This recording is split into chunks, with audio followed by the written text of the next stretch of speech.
Hey guys, thanks for dropping in for another diecast and diecast video. This is another custom that I did. Just wanted to share it with you. Started with a Reed Sorensen number 41 Home 123 Dodge Charger. It was paint scheme that looked just like the box. It was blue and white with yellow numbers.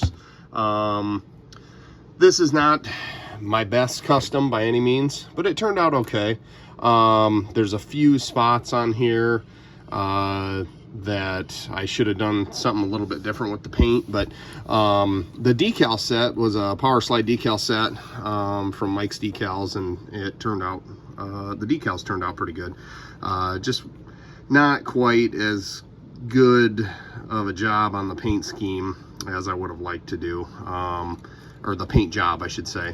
Had to, the base coat was white and stripped it down to the bare white body, and then taped it off and painted the red.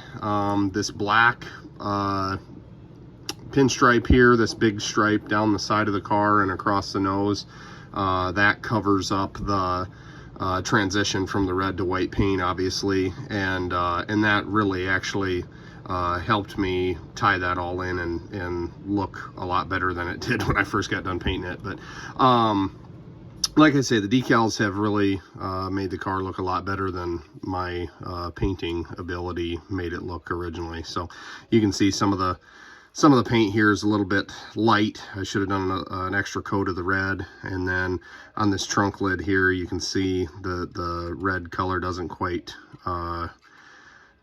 match the car, just because this deck lid was blue, and you can still see some of the blue there, like where the hinge goes on and other things. So just kind of being critical of my work, but for the most part it's okay from a ways. When it's sitting in my case, you don't really see too many of those blemishes. So just a fun project. I like doing these cars. It's kind of my pastime in the off season when we're not doing our lawn care work, and in between doing snow removal. In the evenings I like to work on these and listen to podcasts, and so just something that I do. But these older action cars, this is just an ARC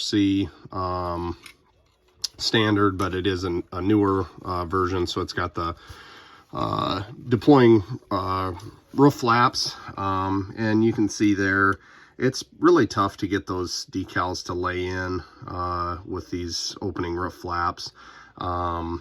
Typically I'll try not to, on the older stuff, I'll try not to use an Elite, because it just makes it so tough to get those decals to lay in nice, and then you got to cut out around the roof flap, and you can have some kind of jagged edges like you can see there at the top of the 9.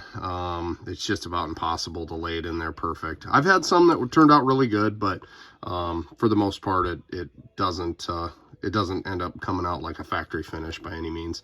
Another blemish here is like by this back window. That decal didn't want to lay down in there perfectly.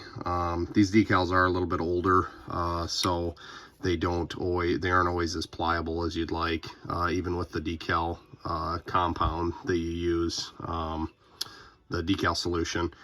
Sometimes they just don't lay in there like you'd like. So anyway, that's all I got on this one, guys. Just wanted to show this off. Got some new cars coming, but just patiently waiting. Got the Stenhouse Daytona 500 waiting on that.